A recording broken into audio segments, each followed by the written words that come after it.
سورہ یونس رکوع نمبر 2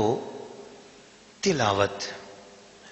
وَلَوْ يُعَجِّلُ اللَّهُ لِلنَّاسِ الشَّرَّ اسْتِعْجَالَهُمْ بِالْخَيْرِ لَقُضِيَ إِلَيْهِمْ أَجَلُهُمْ فَنَذَرُ الَّذِينَ لَا يَرْجُونَ لِقَاءَنَا فِي طُغْيَانِهِمْ يَعْمَهُونَ وَإِذَا مَسَّ الْإِنسَانَ الضُّرُّ دَعَانَا لِجَنبِهِ أَوْ قَاعِدًا أَوْ قَائِمًا فَلَمَّا كَشَفْنَا عَنْهُ ضُرَّهُ مَرَّ كَأَن لَّمْ يَدْعُنَا إِلَى ضُرٍّ مَّسَّهُ كَذَلِكَ زُيِّنَ لِلْمُسْرِفِينَ مَا كَانُوا يَعْمَلُونَ وَلَقَدْ أَهْلَكْنَا الْقُرُونَ مِنْ قَبْلِكُمْ لما ظلموا وجاءتهم رسلهم بالبينات وما كانوا ليؤمنوا كذلك نجزي القوم المجرمين ثم جعلناكم خلائف في الأرض من بعدهم لننظر كيف تعملون وإذا تتلى عليهم آياتنا بينات قال الذين لا يرجون لقاءنا أت بقرآن غير هذا أو أبدله قل ما يكون لي أن أبدله من تلقاء نفسي إن أتبع إلا ما يوحى إلي إني أخاف إن عصيت ربي عذاب يوم عظيم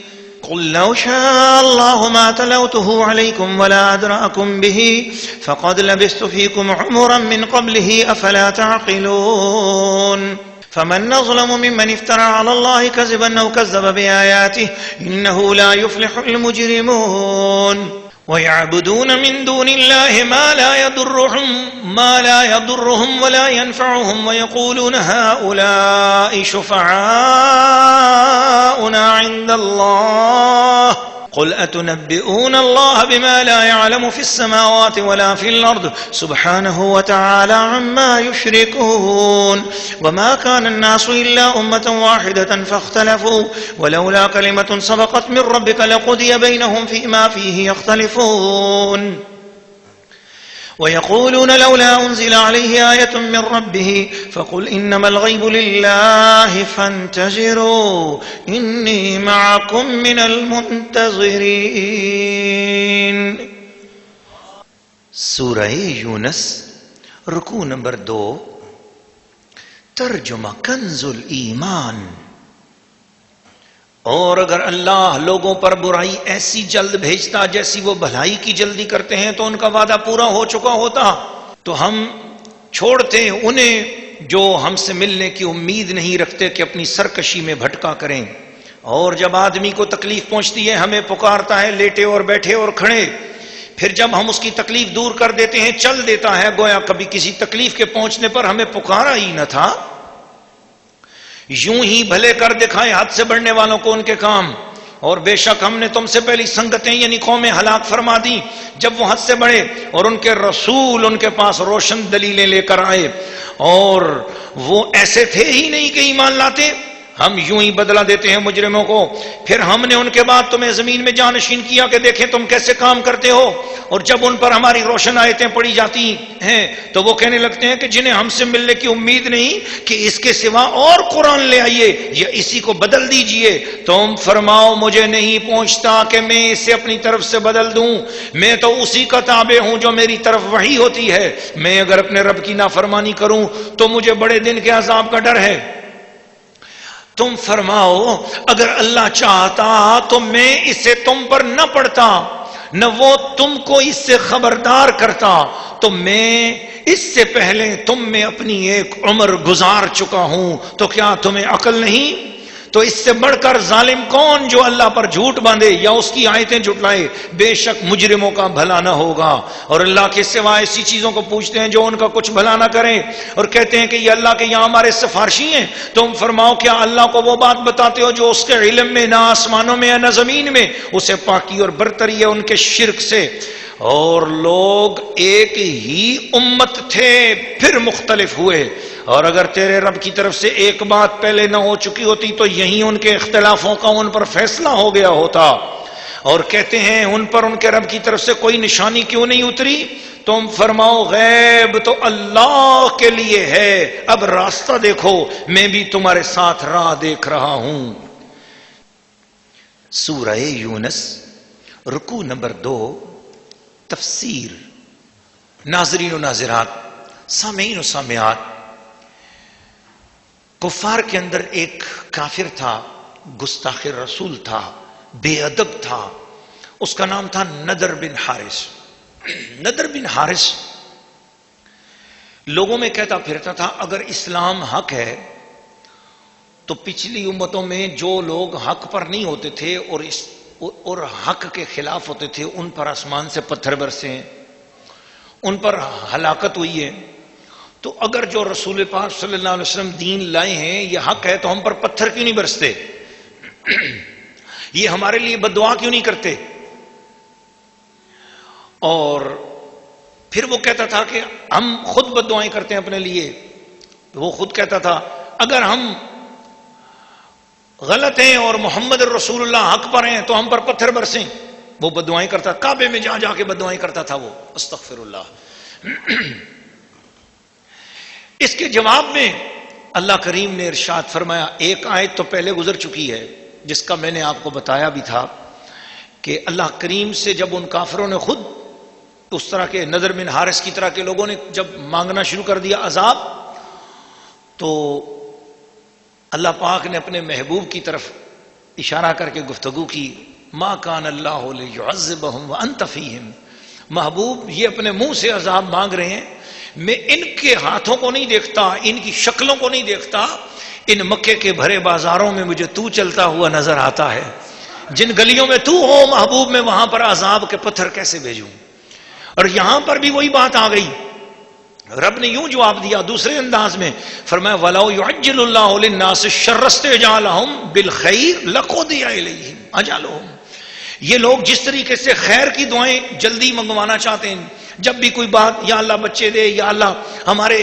یہ کام کر دے, یا اللہ ہماری روزی میں اضافہ کر, یا اللہ ہمارے مکان کے لیے اہتمام فرما, یا اللہ ہماری روزی میں برکت دے, یہ خیر کی دعائیں جلدی جلدی قبول ہوتی ہیں نا.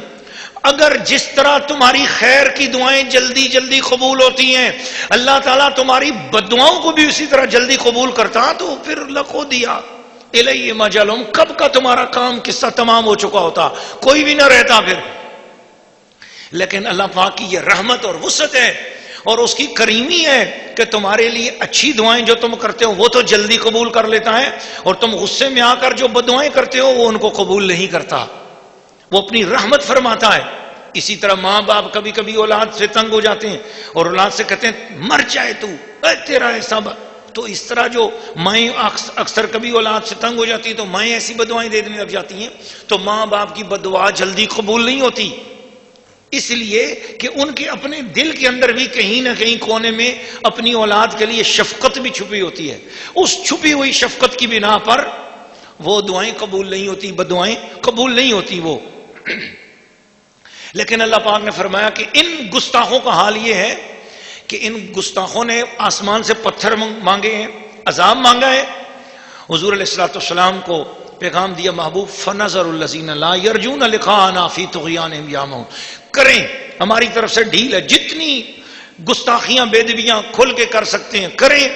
ہم سے ملاقات کی ان کو امید نہیں, قیامت پر ان کو یقین نہیں, ہم ان کو ڈھیل دیتے ہیں, یہ اپنی طغیان اپنی سرکشی میں اندھے بھٹکتے پھریں, کیا کریں گے, ان کے کہنے سے کیا ہونا ہے. محبوب تیرا چراغ روشن ہوتا ہی رہے گا, تیرے چراغ کی روشنی بڑھتی رہے گی, تیرے دین کا جھنڈا بلند ہوتا رہے گا. یہ اگر جو کچھ کہتے ہیں کہتے رہیں, ان کا انجام اس وقت ہوگا جس وقت یہ میرے پاس آئیں گے. حال ان کا یہ ہے کہ وَإِذَا مَسَّ الْإِنسَانَ الضُّرُّ دَعَانَا لِجَنبِهِ أَوْ قَاعِدًا أَوْ قَائِمًا. کبھی تکلیف آ جاتی ہے تو جناب لیٹے ہوئے بھی دعائیں اسی مقصد کے لیے ہو رہی ہوتی ہیں, بیٹھ کر بھی دعائیں اسی کام کے لیے ہو رہی ہوتی ہیں, کھڑا ہوتا ہے تو وہی باتیں کر رہا ہوتا ہے. فَلَمَّا كَشَفْنَا عَنْهُ ضُرَّهُ, اور جس وقت ہم اس کے اوپر سے تکلیف کو دور کر دیتے ہیں, مَرَّ كَأَن لَّمْ يَدْعُنَا, ایسے بھاگ جاتا ہے اور ایسے چلتا ہے کہ جیسے کوئی اس نے دعائی کبھی کی ہی نہیں تھی, کبھی کوئی اس نے مانگی ہی نہیں تھی. تو کافروں میں چند کافر ایسے تھے, وہ آ کر کعبے میں کوئی دعا مانگنے کے لیے آتے تھے اور آ کر بڑی بڑی لمبی لمبی دعائیں مانگتے تھے. یہ مسئلہ ہو گیا, یہ پریشانی ہو گئی, جانور گھم گیا, جانور چاہیے, بھیڑ بکریوں میں نقصان ہو رہا ہے, یہ مل جائے, مال و دولت مانگتے تھے. اور جناب علی بیٹھ کر بھی وہی بات مانگتے تھے اللہ تعالیٰ سے, اور کھڑے بھی یہی بات مانگتے تھے, اور رات کو جب لیٹتے تھے تو یہی بات مانگتے تھے. لیکن جب ان کی دعائیں پوری ہو جاتی تھی پھر خانے کعبے میں آنا ہی چھوڑ دیتے تھے. آج کل ہمارے ہاں کافروں سے تمثیل تو نہیں ہے لیکن اس سے قرآن مجید کی اس بات سے تھوڑا سا ہمارے نفس پر چوٹ تو پڑتی ہے کہ ہمارا حال بھی یہ نہیں ہے کہ ہمیں جب کوئی مطلب ہوتا ہے، امام صاحب کی خدمت میں پہنچ گئے، خطیب صاحب کے پاس پہنچ گئے، پیر صاحب کے پاس پہنچ گئے، مسجد میں چلے گئے، نمازیں پڑھنا شروع کر دیں، کیا جی آج کل قرضہ بڑا ہو گیا ہے جی، آج کل فلاں، جب آج کل بڑی نمازیں پڑھ رہے بھائی کیا بات ہے یار، قرضہ ہو گیا بہت۔ اب جب پتہ چلا اللہ پاک نے مہربانی فرمائی، کوئی طریقہ ایسا ہوا، کرم ہوا، قرضہ اتر گیا، یہ پریشانی تھی وہ دور ہو گئی، جو مطلب تھا وہ پورا ہو گیا۔ حاجی صاحب اب نہیں آ رہے ہیں مسجد میں، جناب صاحب جی نہیں آ رہے ہیں مسجد میں، جناب یہ بیوی اب نمازیں نہیں پڑھ رہی، جب کوئی مسئلہ تھا، بچی کی شادی نہیں ہو رہی ہے، بچی کا رشتہ نہیں آ رہا ہے، عورت لگی ہوئی ہے نمازوں پہ، ٹھکا ٹھک نمازیں ہو رہی ہیں، اپنا خوب دن رات تسبیحیں پڑھی جا رہی ہیں، کیا ہو رہا ہے بیوی جی؟ بس وہ یہ آج یہ مسئلہ ہے، یہ پریشانی ہے، اس کی وجہ سے آج کل بڑی، بس تم بھی دعائیں کرو، اس سے بھی دعا، اس سے بھی دعا، خود بھی دعائیں کر رہی ہے، دن رات لگی ہوئی ہے۔ جو ہی مسئلہ حل ہو گیا، بس اب بیوی کو نمازوں پڑھنی یاد ہی نہیں ہے، اب جناب علی بہن ہماری نمازیں پڑھنی بھول گئی، اب یہ ہماری خواتین نمازیں پڑھنا بھول جاتی ہیں۔ مطلب کے لیے خدا سے تعلق نہ رکھو، اللہ اور اس کے رسول کی رضا کے لیے اس کے ساتھ تعلق رکھو، وہ مرادیں پوری کرے تب بھی ہمارا اللہ ہے، وہ مرادیں پوری نہ کرے ہم تب بھی اس کی بندگی کرتے رہیں۔ پھر اسی طریقے سے فرمایا وَلَقَدْ أَهْلَكْنَا الْقُرُونَ مِنْ قَبْلِكُمْ لَمَّا ظَلَمُوا، تم سے پہلے کتنی سنگتیں ہم نے برباد کر دی، ان کو جب وہ حد سے بڑھے تو ہم نے ان کو ہلاک کیا۔ وجہ کیا ہوئی؟ جاءتہم رسلہم بالبینات۔ اب یہ پورے رکوع کا خلاصہ سمجھ لو، رسول میرے ان کے پاس آئے معجزات لے کر، وما کانوا لیؤمنوا، معجزے دیکھ کر بھی وہ ایمان نہ لائے، اللہ کو نہ مانا، اللہ کے رسولوں کا یقین نہ کیا۔ اور اصل بات یہ ہے کہ ہمارے انسانوں کی فطرت یہ ہے کہ یہ گلیمر پسند ہے، انسان کشش، ہر چمکتی چیز کو سونا سمجھنے لگ جاتا ہے۔ تو چونکہ دنیا دار بادشاہ، ان کے ساتھ ہٹو بچوں کو شور ہوتا ہے، ایک ظاہری کر و فر ہوتا ہے، گلیمر ہوتا ہے، کشش ہوتی ہے، اٹریکشن ہوتی ہے۔ تو اب جب انبیاء آتے ہیں، انبیاء کے اندر بالکل سادگی ہوتی ہے،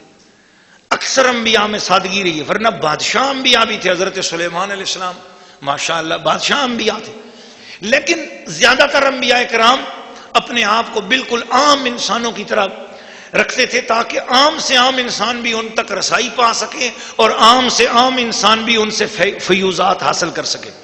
بارگاہ مصطفیٰ ہے، اللہ کے رسول کے دربار ہے، وہاں پر حاتم تائی کا بیٹا، اتنے بڑے سخی کا بیٹا، پورے عرب کے گویا کے قسم کا حکمران تھا لوگوں کے دلوں پر، اس کا بیٹا عدی بن حاتم بھی بیٹھا ہوا ہے، تو حبش سے آیا ہوا بلال بھی اس کے برابر میں بیٹھا ہوا ہے۔ دوس قبیلے کا بادشاہ حضرت سیدنا طفیل دوسی رضی اللہ تعالیٰ عنہ، قبیلہ دوس کے بادشاہ، وہ اگر بیٹھے ہوئے ہیں تو فارس سے آئے ہوا سلمان فارسی بھی ان کے پاس بیٹھا ہوا ہے۔ محمد مصطفیٰ کے دربار میں امیر و غریب کا کوئی فرق اور امتیاز نہ تھا، کلاس ڈفرنس نہ تھی وہاں پر۔ وہاں دربار مصطفیٰ کے اندر یہ تھا کہ حبشی غلام اگر بیٹھا ہوا ہے تو اس کے ساتھ عربی آقا بھی بیٹھا ہوا ہے، کالا گورا سب ایک ہی جگہ پر بیٹھے ہوئے ہیں، اور نہ کالے کے ساتھ گورا نفرت کر رہا ہے، نہ آقا سے غلام، نہ غلام سے آقا نفرت کر رہا ہے، دونوں باہوں میں بائیں ڈال رہے ہیں کہ تو بھی محمد کا غلام ہے اور میں بھی محمد کا غلام ہوں۔ تو یہ ایمان کا جو مزہ ہے، تو یہ ان لوگوں کو نظر نہیں آتا، وہ سمجھتے ہیں کہ نبی وہ جس کے ارد گرد فرشتے چل رہے ہوں، اس کے ساتھ خزانہ ہو، اس کے ساتھ وہ بس یوں ایسے معجزے، ہم جو مطلب چاہیں، ہمارے اوپر کوئی تکلیف ہی نہ آئے، ہم اس کے ماننے والے ہوں تو بس پھر ہماری کوٹھیاں ہوں، کاریں ہوں، ہماری بنگلے ہوں۔ خبردار، دنیا کی آسائش کے لیے نبی پر ایمان نہ رکھو، صرف اللہ اور اس کے رسول کی رضا ہو آپ کے ذہن میں، کہ رسول راضی ہو جائیں اور ان کا اللہ راضی ہو جائے۔ اس لیے ہم نے کلمہ پڑھا ہے، لا الہ الا اللہ محمد الرسول اللہ۔ پھر وہ کافر آ گئے حضور کے پاس، وَإِذَا تُتْلَىٰ عَلَيْهِمْ آيَاتُنَا بَيِّنَاتٍ، حضور صلی اللہ علیہ وسلم نے جب ان پر آیات سنائیں، بینات سنائیں، لات، حبل، منات، عزا، ان کے بتوں کے خلاف آیات سنائیں، یہ پتھر، یہ گھڑے ہوئے پتھر، یہ تمہارے معبود، یہ جھوٹے ہیں، یہ کچھ نہیں کر سکتے، نہ نفع دے سکتے نہ نقصان دے سکتے۔ جب اللہ کے رسول نے توحید کھل کر بیان کی تو وہ کہنے لگے کہ ایسی آیات جس کے اندر ہمارے بتوں کو برا کہا گیا ہے، ہمارے مذہب کے خلاف باتیں ہو رہی ہیں، یہ آیات آپ نکال دیں قرآن پاک سے، کوئی ایسا قرآن لائیں جس میں تھوڑی سی ہماری بات بھی ہو. جی ائت بقرآن غیر ھذا، اس کے علاوہ کوئی اور قرآن لے آؤ، او بدل ہو، یا اس میں تھوڑی سی تبدیلی کرو. یہ کافروں نے کہا قل ما یکون لی ان ابدلہ من تلقاء نفسی. لوگوں تمہیں کیا معلوم ہے کہ میرا کیا مقام ہے؟ جی